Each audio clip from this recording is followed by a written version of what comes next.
Hello guys, in this video I will show you how we can use text to image AI on your iPhone. Before starting, don't forget to like and subscribe. Let's do this. First, download and open AI Chat, this app. Tap on text to image. Write about the picture you want to generate, about everything.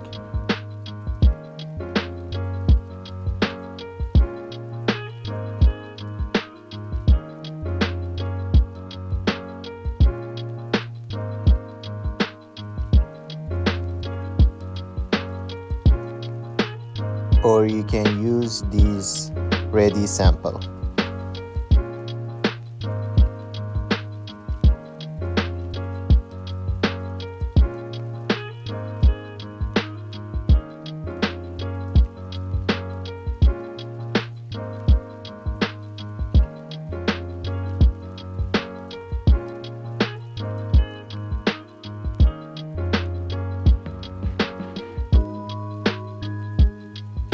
After write the text, click on generate.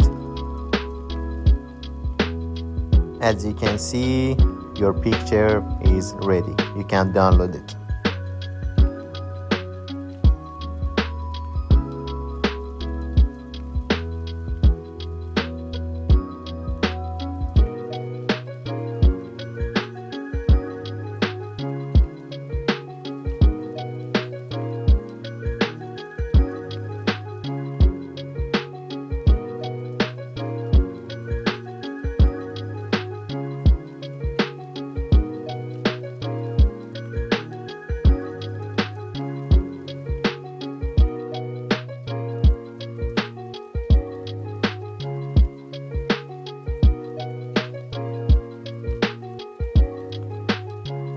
Thanks for watching this video. If it's useful, don't forget to like, and for more content like this, please subscribe to support me. Thank you.